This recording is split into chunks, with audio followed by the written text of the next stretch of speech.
네, 안녕하십니까. 한국사 능력 검정시험 고급 이론 강의를 진행하고 있습니다. 제가 지난 시간에 개항 이후에 이모군란의 결과 갑신정변의 결과 동학농민운동까지 살펴봤습니다. 자, 동학농민운동 이후의 부분부터 이 시간에 정리를 하도록 하겠습니다. 일단 바로 앞전의 사건들 좀 보고요. 이후의 전개 과정의 국지한 사건의 흐름, 전개 과정을 먼저 제시하고요. 내용 설명을 드리도록 하겠습니다. 일전에 우리가 1884년, 82년 이모군란이 터졌고요. 이모군란 이후에 한반도에서는 어느 나라의 세력이 강화됐다 말씀드렸죠? 청인가요? 일본인가요? 청이죠, 청. 청의 세력이 강화됐습니다. 그죠? 이모군란의 결과가 발단이 된 84년에 뭐가 터지죠? 갑신정변이 터져요. 84년에 갑신정변. 갑신정변의 결과가 발단이 됐던 결국 1894년 2월 달에 뭐였죠? 동학농민운동이었습니다. 갑신정변 이후에도 청의 세력이 강화되는 거 아시죠? 동학농민운동 중에도 여전히 청의 세력이 강화되고 있었습니다. 근데 동학농민운동까지 우리가 이제 앞 시간에 정리가 됐고요. 이 결과입니다. 동학농민운동의 결과 안으로는 뭐가 됐냐 뒤에 1894년 7월부터 12월까지 제 1차 갑오개혁이 터져요. 제 1차 갑오개혁. 1894년 7월에서 12월이 되겠습니다. 밖으로는 뭐가 됐냐 그러면은 밖으로는 1894년에서 95년까지 진행됐던 뭐죠? 청일전쟁이 터진 거죠. 근데 동학농민운동 몇 기 때 이 사건이 전개됐었나요? 안으로 밖으로? 제3기 때입니다. 3기 때. 자, 동학농민운동 잠깐 보겠습니다. 제1기를 고부밀란식이라고 그랬고요. 제2기는 동학운동의 절정기라고 그랬습니다. 제3기는 뭐라고 했어요? 폐정개혁 실천기라고 그랬잖아요. 제4기는 뭐라고 했죠? 항일 구국운동기라고 그랬습니다.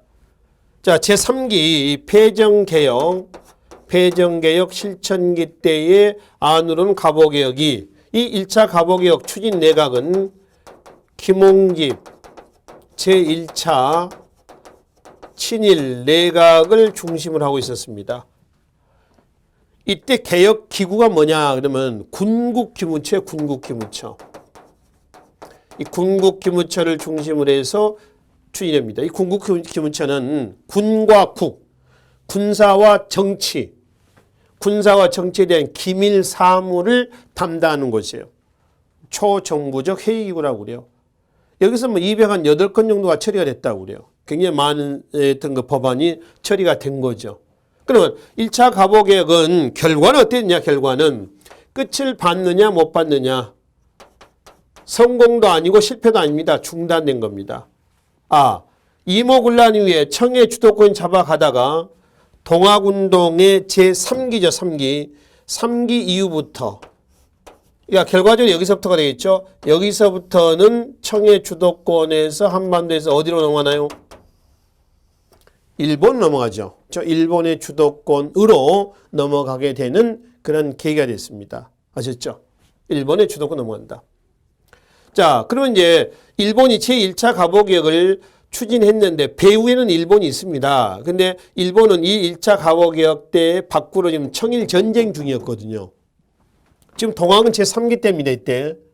그러니까 청일 전쟁 중이었기 때문에 이 개혁에 일본이 적극적으로 관여했어 못했거든요. 근데 이제 전쟁에서 일본이 우세하게 진행이 되는 겁니다. 우세하게 진행이 되니까 일본이 이 개혁에 직접 관여를 한번 해보고 싶은 거예요. 그래서 일본이 1차 김홍림 친일내각을 해산시킵니다. 해산시키면서 1차 갑오개혁은 중단이 돼요. 그리고 일본은 곧바로 김홍집 그리고 이제 갑신정변 때 실패 이후에 일본으로 망명했던 누구를 불러들이냐면 박영효를 불러들입니다. 그래서 김홍집, 박용효 제2차 친일 연립 내각을 구성을 해서 이 갑오개혁의 연장선상에서 1894년 12월에서 1895년 8월까지 제 몇 차? 2차 갑오개혁이 단행이 돼요. 우리 그냥 묶어서 갑오개혁이다라고 하지만은 1차, 2차 갑오개혁을 구분을 좀 해 두셔야 됩니다.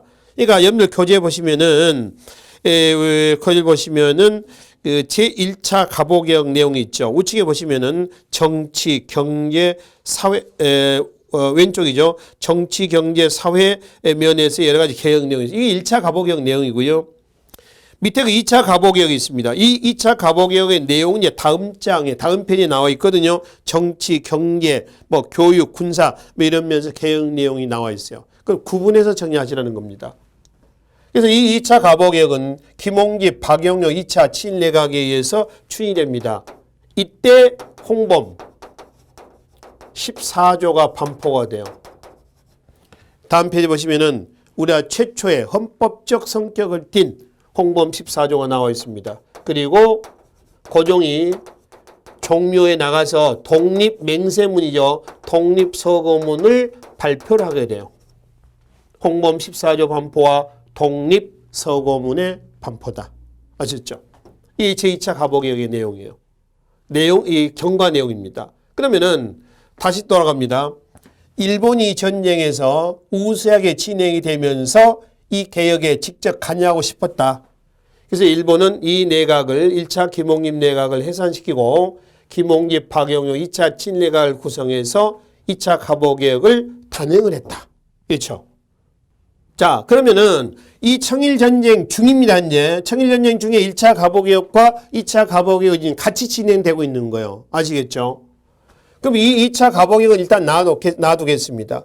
그러면 이 청일전쟁에서 일본이 승리를 하자 이 개혁에 적극 관여하기 위해서 이렇게 넘어왔었을 때 동학군은 뭐라고 있었느냐? 재차 봉기하는 겁니다. 이게 제 4기예요.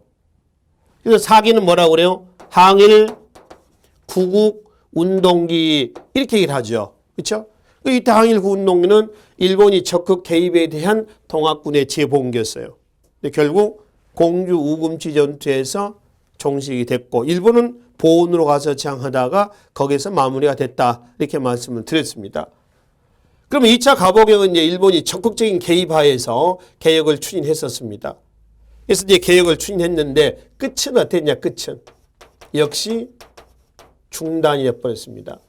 그러니까 성공도 아니고 실패도 아니에요. 이것도 마찬가지입니다. 중단됐어요. 왜 중단됐느냐 이렇죠. 보겠습니다. 청일전쟁에서 일본이 우세하게 이제 전황이 전개가 되다가 청일전쟁에서 1895년 4월 일본이 승리를 합니다. 그리고 체결했던 조약이 뭐예요? 시모노세키 조약이에요. 하관 조약 또는 마관 조약이라고도 합니다. 그래서 청일전쟁에서 일본이 승리한 이후 시모노세키 조약을 기점으로 해가지고 한반도에서 정세는 좀 바뀌어져요. 이 이전까지는 그동안에 어디 대립기냐면 청일 대립기입니다. 청과 일본 간의 대립기, 청일 대립기. 시모노세키 조약 이유는 어디 일 대립기. 러시아 일본 간 대립기야. 러시아가 특이하거든요. 일단 시모노세키 조약을 계기로 해서 청은 완전히 조선에서 아웃됐습니다. 자, 다시 보겠습니다. 청일전쟁에서 일본이 승리를 하고 청이 아웃이 되고 청의 주도권으로 넘어가자 바로 러시아가 일본을 견제합니다. 그것이 1895년 4월 삼국 간섭이에요. 그래서 삼국은 어디냐 그러면은 프 러시아를 중심으로 해가지고 독일과 프랑스가 들어옵니다. 그래서 러시아가 주축이 돼가지고 시모노세키 조약을 파기를 해요. 그러니까 삼국 간섭 이후에 한반도에서 판도는 다시 일본에서 어디로 넘어가는 거예요? 러시아로 넘어가는 거죠. 자, 흐름을 정리하시면 됩니다. 러시아가 주도권을 잡습니다. 그러니까 일본은 어땠어요? 조선의 개항은 일본이 시켜놓은 거 아닌가요? 언제요? 1876년 강화도 조약이었죠. 강화도 조약에 일본은 정치적인 침략을 하려고 했는데 청나라 때문에 못했거든요. 그러니까 조선 진출에 눈에 가시는 일본에 있어서는 청이었었어요. 근데 청을 어렵게 해서 20년 만에 청을 밀어냈거든요. 근데 어느 날 갑자기 러시아가 돌아가지고 이 조약을 파기하면서 러시아가 주도권을 잡는 겁니다. 특히 이때 민비는 러시아를 끌어들여요. 적극적으로 결연을 합니다. 이때 조선 정부에서는 제3차 김홍집 7러 내각도 만들어져. 이 분위기 속에서 김홍집 제3차 7러 내각도 구성이 되고 또 민비는 러시아하고 같이 결탁해서 일본을 배제시키려고 합니다. 일본 입장에서는 상당히 지금 굉장히 불쾌한 입장이죠. 그렇죠? 그래서 이제 일본은 최후의 극단적인 수단 하나 마련을 합니다. 그것이 1895년 8월 20날에 뭐죠? 을미년의 을미사변이에요. 명성황후 시해사건, 일명 여우사냥, 일본 얘기입니다. 그래서 을미사변을 계기로 해가지고 민비를 시해를 합니다. 시해를 하죠. 그래서 러시아가 4월 달에 주도권을 잡아다가 넉 달 만에 다시 판도는 러시아에서 어디로 가는 거예요? 일본으로 또 넘어갔어요. 일본으로. 그래서 을미사변을 계기로 해가지고 2차 갑오개혁이 1894년 12월부터 계속 추진돼 오다가 언제? 을미사변을 계기로 해서 중단이 돼버렸어요. 됐죠? 그러니까 1차 갑오개혁이나 2차 갑오개혁이나 다 어떻게 된 거야? 중단이 된 겁니다. 그 1차 갑오개혁의 내용을 좀 잠깐 좀 보고 짚고 넘어갑시다. 이 시간에. 자, 1차 갑오개혁 내용 봅시다. 정치 명부터 한번 보세요. 군국기무처를 중심으로 해서 추진한다고 했습니다. 연호를 씁니다. 청나라 연호를 쓰지 않아요. 이제 자주적인 연호를 씁니다. 개국기원이다. 배후에는 일본이 있다라고 인지하고 이해를 하시면 되겠습니다. 그래서 조선에 대한 청의 간섭을 막으려는 일본의 의도다라고 되어 있죠. 그리고 중앙관제 개편이 있습니다.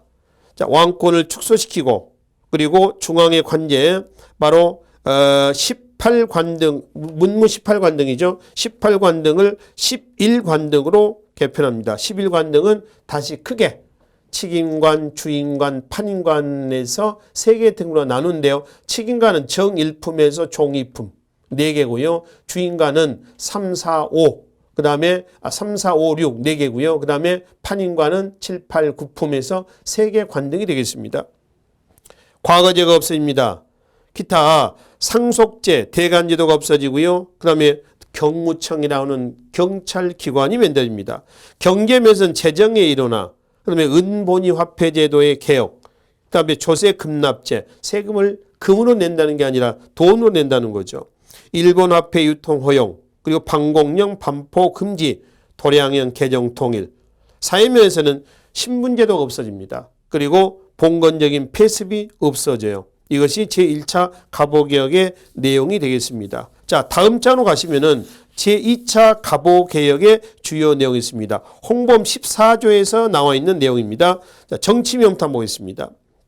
의정부가 내각으로 바뀌었죠. 8아문이 7부로 바뀝니다. 8아문은 1차 갑오개혁 때 의정부에 6조가 있죠. 6조가 8아문이 되는 거예요. 그게 7부로 바뀌고요. 그 다음에 도찰원, 중추원을 두고 언론 3사 폐지합니다. 사헌부, 사관원, 홍문관 폐지예요. 도찰은 감찰기구예요. 통일신라의 사정부, 또 고려의 의사대, 조선의 사헌부 이거 있죠? 있죠? 이거 도찰원입니다. 지금 감사원이죠. 그 다음에 규장각의 기능을 한 단계 다운시킵니다. 규장원으로. 그리고 밑줄 연결합시다. 지방행정제도가 8도가 23부로 됩니다. 8도가 23부. 그리고 지방관의 권한이 축소가 돼요. 원래 지방관은 행정권, 군사권, 사법권을 갖죠. 근데 다 찢어놓습니다. 분리가 됩니다. 사법권이 독립된 것은 제2차 갑오개혁이에요. 조선은 행정권, 사법권의 구분이 있어요, 없어요? 없죠. 같이 한다고 그랬습니다. 사법제도에서 말씀드렸죠. 그 언제 때 분리가 됩니까? 갑오개혁 때 분리가 됩니다. 2차 갑오개혁입니다. 그 다음에 경제면에서 보면은 왕실과 정부의 재정이 분리가 되고요. 관세사, 징세사가 설치가 됩니다. 교육면에서는 1895년 교육입국조서반포입니다. 이거의 후속 조치로 각종 관리학교가 설립이 돼요. 군사면에서의 개혁은 있습니다만 가장 소홀히 취급됐던 분야 중에 하나입니다. 왜? 지금 1차, 2차 가보개혁 배후에는 일본이 있잖아요. 일본이 있습니다. 그 일본이 조선의 침략을 용이하게 하기 위한 개혁이었을 겁니다. 근데 군제 개혁을 통해서 조선의 군사력 강화를 원하지는 않았을 것이다. 이렇게 보는 거죠. 그렇죠? 그래서 이제 가장 소홀히 취급된 분야는 어떤 분야입니까? 그러면 뭐다? 바로 군사면에서의 개혁이다. 그래서 1차, 2차 가보개혁의 내용입니다. 그러나 결국은 그러저러한 이유로 인해서 됐다고 중단이 됐습니다. 더구나 을미사변의 주범으로 누가 주범으로 꽂히냐 그러면은 지목이 되냐면은 박영효입니다. 그 밑에 보시면은 불괴 음모라고 있죠. 그 불괴 음모라고 하는 것은 명성황후 민비시해의 주범이에요, 주범. 근데 박영효는 2차 가보개혁을 실질적으로 주도를 하고 있었거든요. 근데 곽영은 아시다시피 갑신정변 있잖아요. 갑신정변을 주도하다가 실패하고 일본으로 망명했거든요. 그때 김옥근 같은 경우는 전부 죽었어요. 효시당하고 그러거든요. 근데 박영효도 마찬가지입니다. 을미사변 직후에 을미사변의 배후로 지목이 되면서 박영효도 자칫 잘못하면 잡혀서 죽게 생겼어. 그래서 일본으로 도망을 가버립니다. 망명을 해버리죠. 그럼 이 개혁을 추진했던 박영효의 망명은 이 개혁의 뭐다? 중단이다. 그럼 박영효는 일본이 끌어 들어왔는데, 불러서 들어왔는데 일본이 왜 박영효를 보호해주지 못했을까? 박영효를 안 친 것은 일본이 박영효를 허수아비로 만들어 놓고 일본이 마음대로 하겠다는 거예요. 근데 박영효가 그렇게 하지 않았거든. 그러니까 을미사변의 배후로 지목이 됐을 때 일본이 박영효를 보호해 줍니까? 안 해버리죠. 너 그러다 잡혀 죽어버려라. 뭐 이런 의미가 되는 거죠. 그래서 냅둬 버렸어요. 그러니까 결국 박영효 망명으로 이 계획은 중단이 됩니다. 그리고 이제 일본이 을미사변 이후에 주도권을 잡고 곧바로 1895년 10월 바로 제 몇 차? 3차 을미년의 을미개혁이 단행이 되는 거죠. 이 을미개혁은 김홍집 제 몇 차죠? 4차 친일 내각을 중심으로 해서 전개가 됩니다. 그냥 을미개혁이라고 하지 왜 굳이 여기다가 제3차 이런 개혁을 넣느냐 이런 얘기를 여기다 집어넣냐는 얘기입니다. 보세요. 제1차 가보개혁은 중단이 됐습니다. 2차 가보개혁도 중단이 됐죠.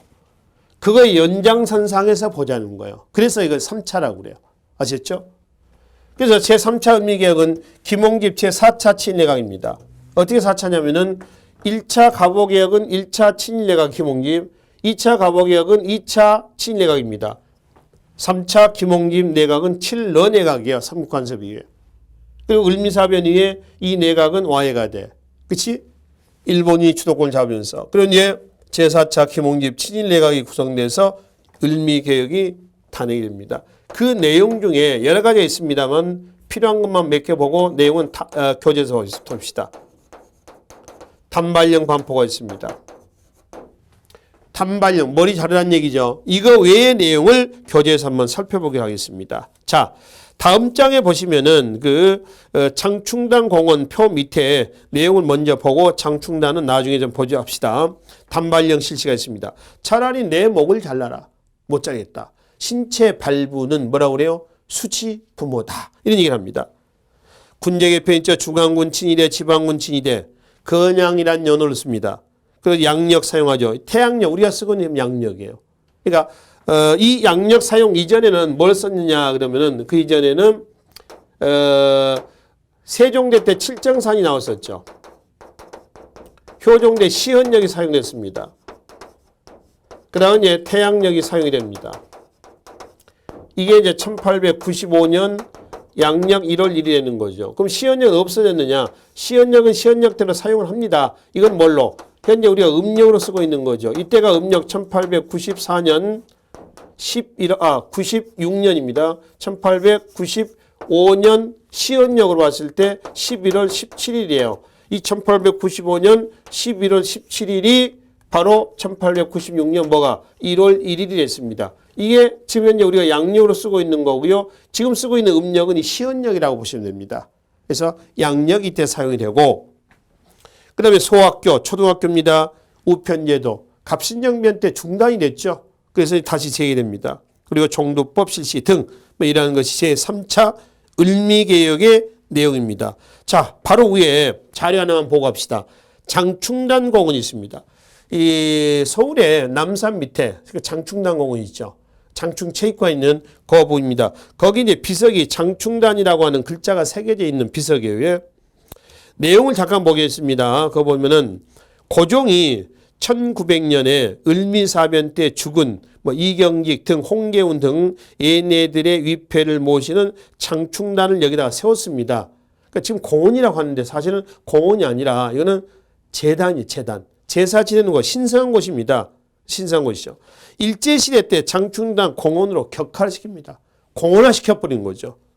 자, 그 다음에 일제강점 밑에 이등방문의 그 개인 사찰입니다. 보제사. 개인 사찰이었던 방문사를 설립했다가 광복 직후 방문사는 철거됩니다.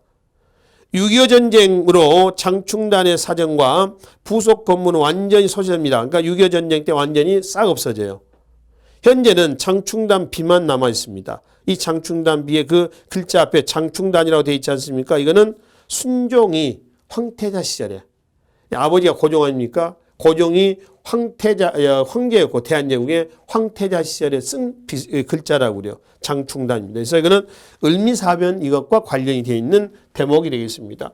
자, 그중에 이 을미사변 명성황후시의 사건하고요. 단발령이 있죠. 이것이 발단이 돼가지고 터진 것이 제1차 을미의병이에요. 이 의병운동은 나중에 따로 보기로 하겠습니다. 그럼 이제 3차 을미개혁이 이렇게 해서 이제 진행이 됐는데 을미개혁은 그럼 또 어떻게 됐느냐? 끝은 봤느냐?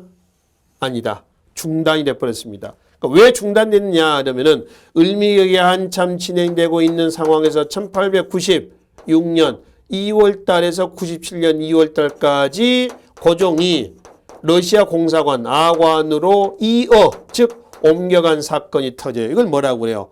아관 파천이다. 아관 파천. 그래서 3차 을미개혁이 중단이 되면서 아관 파천 이후에 한반도에서 주도권은 일본에서 또 어디로 가는 거예요? 러시아로 넘어가는 거죠. 그럼 이 고종이 아관으로 도망을 가느냐 이거지. 을미사변 이후에 고종은 신변의 위협을 느낍니다. 신변의 위협을 느껴요. 여러분들 그 교재 다음 장으로 넘어가시면 이제 아관 파천이 나오지 않습니까? 그 아관 파천. 신변에 왜 이 위협을 느끼냐 그러면은 고종은 나름대로 이 나라의 국왕 아닙니까? 근데 국왕의 부인 1년에 한 나라의 퍼스트 레이디를 죽인 사건이 일어나잖아요. 더구나 시신을 불태워버렸단 말이에요. 잔인하게 죽여요. 그 시신도 불태워버렸어요. 경복궁에 가면은 최근에 복구가 된 오코루라고 하는 건물이 있어요. 그 오코루에서 민비를 죽이고 오코루 건물 뒤에서 시체를 불질러 버립니다. 그러니까 명성황후의 흔적을 없애버리는 거죠. 완전히 없앴습니다. 그러니까 사랑하는 부인을 그렇게 잃은 거예요. 고종은. 신변의 위협을 좀 느끼겠죠. 그러니까 아관파천 전에 1895년 10월 달에 춘생문 사건이라고 그랬어요. 춘생문. 경복궁 동쪽에 있는 쪽문입니다. 춘생문. 춘생문 사건이라고 그러는데요. 실패한 사건이에요. 이건 이제 왕이 다니는 문은 아니고 아래 끝이 드나드는 문이에요. 고종이 직접 기획을 해가지고 이 문을 통해서 궁 밖으로 경복궁 밖으로 빠져나가려다가 실패한 사건이에요. 그러니까 고종이 신변에 얼마나 위기를 느꼈는가라고 하는 것을 보여주는 대표인 사건입니다. 춘생문 사건은. 근데 이제 1890년 2월 달에 결국 러시아 공사관으로 몸을 피하는 데 성공한 거죠. 신변 위에서. 그래서 새 3차 을미개혁은 중단이 돼버렸습니다. 그래서 아관 파천 기간이 1896년 2월에서 97년 2월 달까지 전개가 됐던 것이죠. 여러분들이 아관 파천 하나 그러면 하나 기억을 해두어야 할 사실이 있습니다. 뭐냐면은 다음 중 열강의 이권 침탈의 계기가 된 사건을 쓰시오 그러면 뭐 아관 파천 이건 공식으로 기억을 해두세요. 또 하나 다음 중 열강의 이권 침탈의 법적 근거가 됐던 조항을 쓰시오 그러면 뭘 기억하시라고 그랬어요. 이거 앞에서 말씀드렸습니다. 최혜국 조항을 법적 근거 조항으로 꼭 기억하시라고. 상대국에게 줬던 특혜를 자기 나라에게 다 주는 겁니다. 이 체육조항이 가장 먼저 들어갔던 나라는 미국이라고 했습니다. 1882년 조미소 통상조약이에요. 그리고 일본은 언제 가져가냐? 강화도 조약에는 1876년에 강화도 조약에 이 체육조항이 있느냐? 없어요. 그럼 어디 있냐?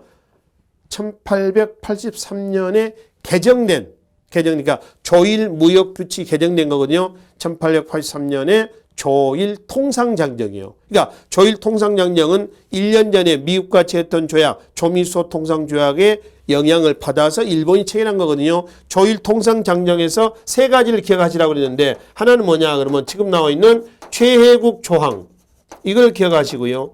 그 다음에 또 하나는 방공령 선포 근거 조항이 있었죠. 37조. 그죠? 한 달 전에 미리 통보해라. 그러면 미국 유출 금지할 수 있다. 그러니까 함경감사 조병시 그 방공령의 이거에 걸려서 결국 철회하고 사죄하고 11만 원의 배상을 했다는 그 부분이에요. 그리고 하나는 또 뭘 기하냐면은 바로 이거 1883년 조일 통상 장정의 내용 42개 중에서 지금 이건 기억을 좀 해두자는 얘기입니다. 마지막 관세권이 규정이 됐습니다. 이제 일본도 세금 내고 무역 물품들 수출입해 나가는 거죠. 그 이전에 무관세 무역을 했단 말이에요.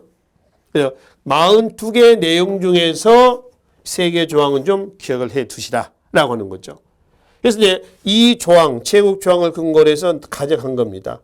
이런 이권 침탈에 대해서 고종은 악원에 가 있고 집은 텅 비어 있고 집 주인은 없고 그래서 도둑들이 들고 들락날락하고 그래서 당시 개화 지식인들에 의해서 야 이거 우리가 이 집을 좀 지켜줘야 되지 않겠느냐. 그래서 1896년에서 98년까지에 뭐가 나오죠?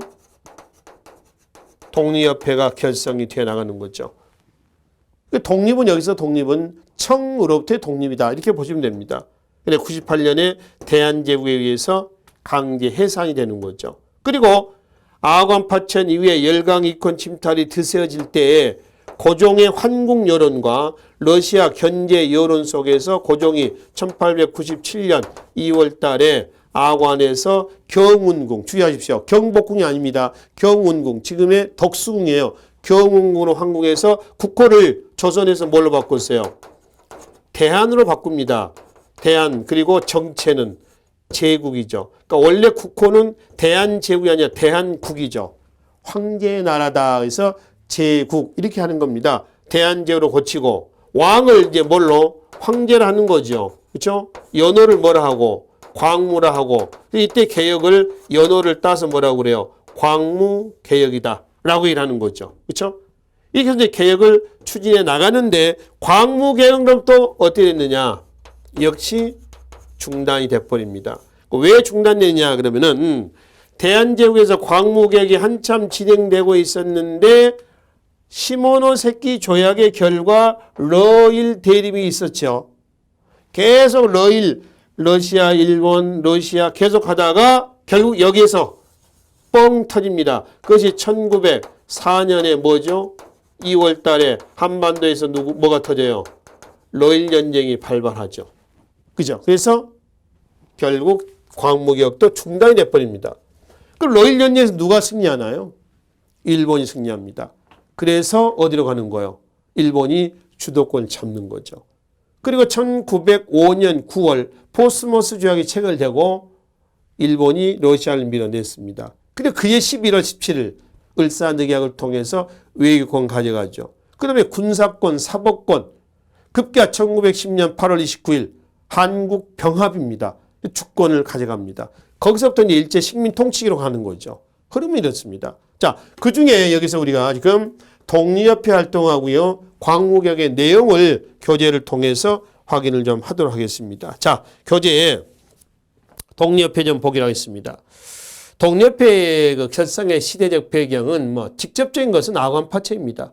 그런 상황에서 우리가 우리 걸 지켜야 되지 않겠느냐. 뭐 이런 시대 배경에서 만들어진 거죠. 독립협회 구성 멤버 좀 보겠습니다. 서재필, 윤치호, 이상재, 남궁옥, 정교 등이고요. 자, 그리고 구성 멤버는 밑줄 좀 끊으실래요? 도시 시민층입니다. 실질적인 독립협회 구성의 주축은 누구냐 하면 도시민들이에요. 도시민들이고요. 그리고 밑에 학생, 노동자, 여성, 천민 등, 이 천민 이제 가보개혁 때 해방된 그 천민 계층이었겠죠. 광범위한 사회계층의 지지를 받았죠. 하나 주의하시겠습니다. 독립협회 구성 멤버를 이 지지층하고 혼동하시는 분도 가끔 계십니다. 학생, 여성, 옛날 천민층, 얘네는 독립협회의 구성 멤버가 아니에요. 독립협회라는 단체에 박수를 쳐준 그런 박수 부대이지 실질적인 독립협회 구성 멤버는 아니라는 거. 아시죠? 그러니 1896년에서 98년까지의 독립협회는 만 한 2년 정도 활동을 합니다. 그 기간 동안을 4시기로 나눴습니다. 제1기, 그난 1년 가죠. 고국관료 주도기 이랬습니다. 한 1년 가고요. 제2기는 민중계몽기 해가지고 약 6개월 정도 진행이 됩니다. 자, 그러니까 처음에는 민중들이 동참하지는 않습니다. 처음에는 어떤 성격이냐면은 고국 관료들의 사교 모임이에요. 그러면 이제 1897년 8월 제2기로 넘어오면은 갑신정변과 갑오개혁의 실패를 거울로 삼아서 어떤 실패 거울? 민중들, 대중대 지지를 얻지 못했다는 거죠. 그래서 위로부터 개혁이라고 그래요.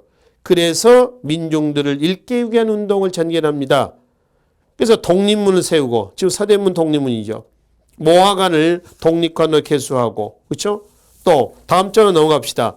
이렇게 해서 이제 민중개봉운동을 전개하죠. 제3기는 1898년 2월에서 8월 민중운동기에서 이때 만민공동회를 개최합니다. 빼앗긴 이권을 지키고 해소하자라고 하는 거죠. 최초의 민중집회로 얘기를 합니다. 그리고 이제 마지막 이제 4기, 그해 1898년 12월 독립협회가 해산될 때까지 민중투쟁기로 가는 겁니다. 이때 보수적인 내각의 악법, 노륙법은 이제 어떤 아버지가 죄를 짓잖아요. 그럼 아들도 같이 처벌하는 겁니다. 연자제하고 거의 비슷한데 아버지가 죽죠. 그러면 아들도 같이 죽이는 겁니다. 이건 이제 노륙법이죠. 그러니까 이 부활을 하려고 하자 이거에 반발해가지고 박정향을 중심으로 해서 진보적인 내각을 수립을 해요. 그러니까 정치운동에 직접 독립협회가 동참하는 겁니다. 그리고 정부하고 협상을 벌여서 관선의원, 정부가 25명, 독립협회 25명에서 총 50명으로 구성된 의회식 중추원 관제를 발표를 합니다. 뭐냐면 간단하게 의회식 중추원이라고 하는 것은 요즘에 국회입니다. 국회. 관제는 법이죠. 그러니까 국회 설립법을 만들었다는 거예요. 국회 설립법. 물론 된 건 아닙니다. 그리고 관민공동회입니다. 관은 정부고요. 민은 만민공동회예요. 그래서 관민공동회를 개최해가지고 헌의 6조 밑에 박스 있죠. 헌의 갖다 바친다는 뜻이거든요. 고종에게 갖다 바쳤어. 고종이 이거 읽고 여기다 사인해줬어. 좋다. 이래 하겠다. 이랬거든요. 근데 독립협회가 1898년에 조병식의 무고로 해산이 됩니다. 조병식의 무고는 어떤 무고냐면 독립협회가 공화적을 추구하고 있다. 이러한 무고를 고종에게 올리는 거죠.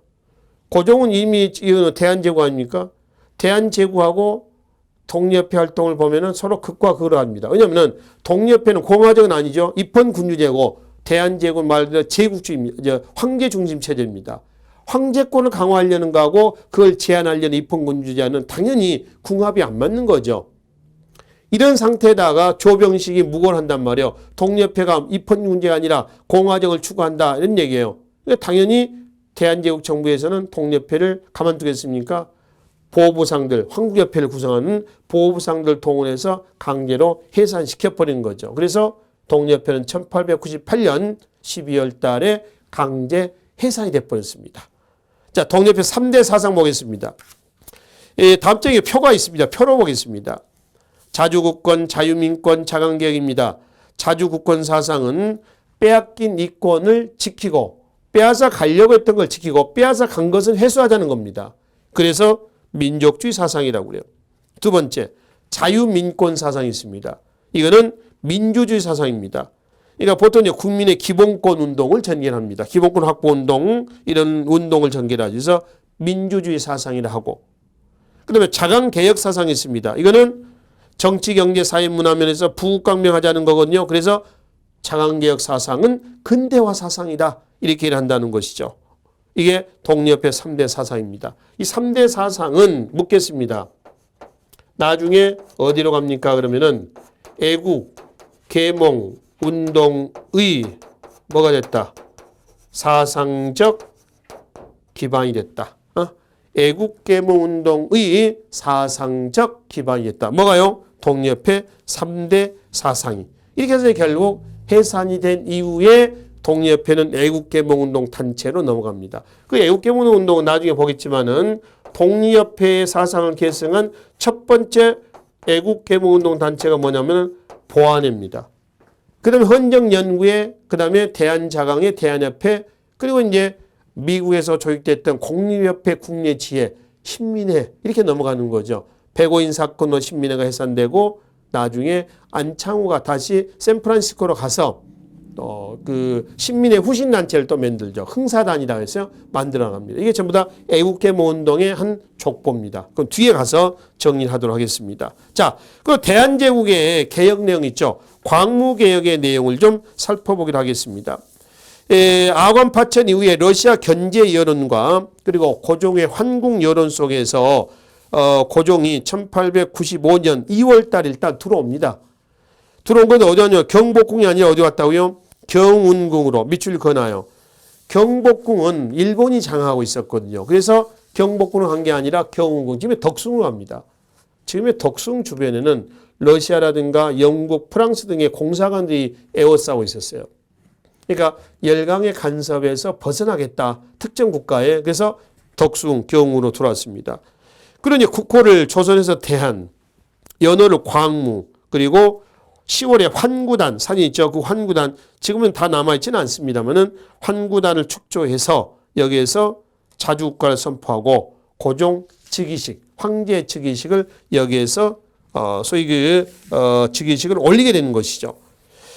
다음 장에 그 덕수궁에 대한, 즉 경궁에 대한 내용이 나와 있습니다. 그 내용 여러분 한번 읽어보십시오. 그리고 이제 이때 나온 개혁을 우리는 이때 개혁을 따서 뭐라고 그래요? 광무개혁이다라고 얘기를 합니다. 자, 광무개혁의 방향부터 보겠습니다. 점진적이고 복고적이었습니다. 왜 점진적이냐 그러면은 갑오을미개혁이 있죠.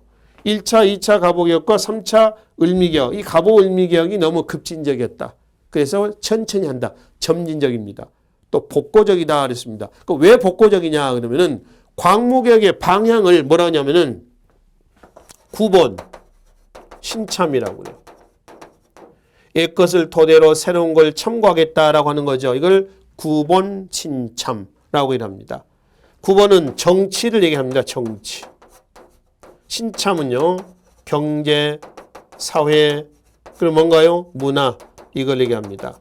그러니까 광무개혁은 어떻게 보면 절름발이 개혁이에요. 정치는 거꾸로 가고 있습니다.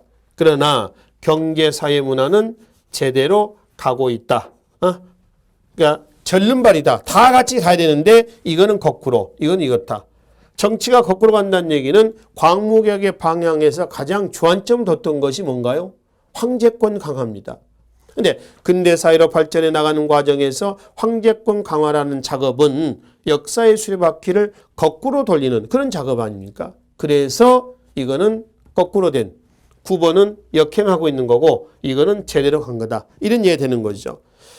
광무개혁의 추진기구, 법규 교정서가 있습니다. 이 법규 교정서에서 대한국 국제 밑에 내용이 있죠. 아곡 내용입니다. 구조를 만들고요. 역대 임금의 치적을 정리하기 위해서 사례소라는 관청을 두고 있습니다. 이 법규 교정서는 옛날에 교전서라고 있었습니다.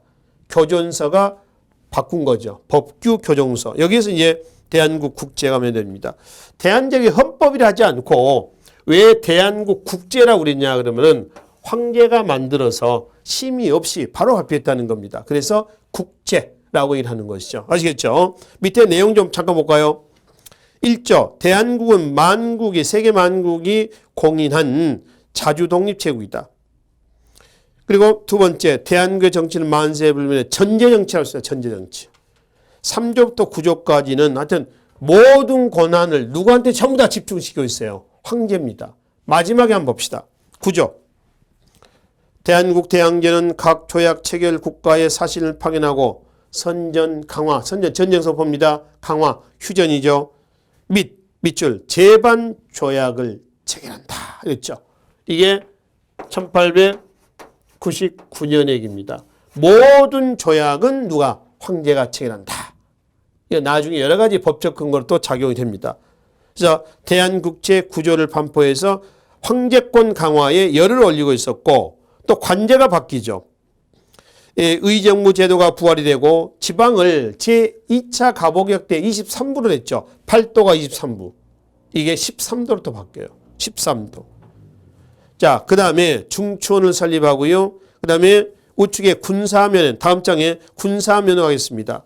다음 장에 군사면에서 원수부, 시위대, 중앙군 시위대, 지방군 진위대. 바로 이전에 2차 가보개혁 때, 3차 을미개혁 때 말이죠. 군제개혁이 있었죠. 중앙군의 친위대, 지방군의 진위대에 있었습니다. 중앙군, 그 다음에 이거는 지방군이었어요. 그죠? 이것이 이제 뭘로? 시위대, 지방군은 그대로 진위대로 군제 개편이 된 겁니다. 그래 무관학교를 설립해서 무관학교는 쫄병을 양성하는 훈련소가 아닙니다. 이거는 지휘관 양성학교예요.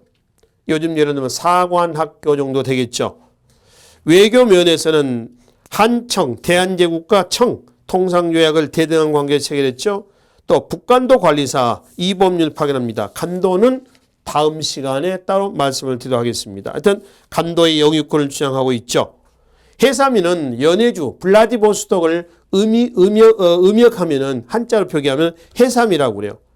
여기도 우리나라 사람들이 많이 살고 있었거든요.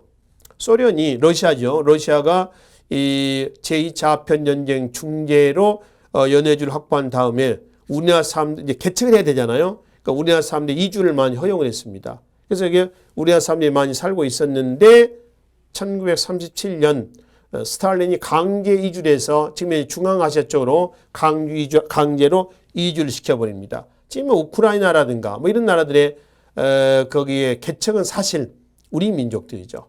실질적인 것은 거기 이제 뭐 한인 3세, 뭐 4세, 뭐 지금 시기적으로 뭐 이런 사람들이 많이 살고 있잖아요. 자, 그 다음에 경제 면에서는 금본위제 채택, 그러니까 금값과 화폐를 연동시키는 거죠. 또 양전사업, 토지조사 사업입니다. 양지 아문이라는 관청을 두고 양전 사업을 실시를 하면서 직권, 등기, 땅 등기 문서죠. 그거 발행을 해서 지게 아문을 두고 지게를 발급합니다. 그 지게 옆에 있죠, 사진. 지게는 우리나라에서 처음으로 만들어진 개인 토지 소유 인정 문서입니다. 지게.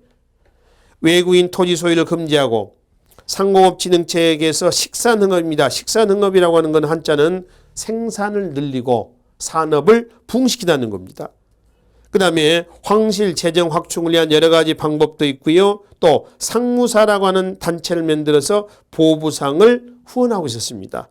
이게 경제면에서 개혁입니다. 사회면에서는 여러 가지 사회시설들을 정비를 해 나가고 있었죠. 그러니까 지금 보면 아까 정치면에서는 황제권 강화라는 측면에서 역사의 수레바퀴를 거꾸로 돌리고 있었고 지금 본 경제, 사회, 문화 이런 면에서는 비교적 근대적인 모습이 나오고 있었다라고 하는 겁니다. 근데 이 개혁이 계속 추진돼야 되는데 결국 1904년 2월 달 뭐가 터졌다고?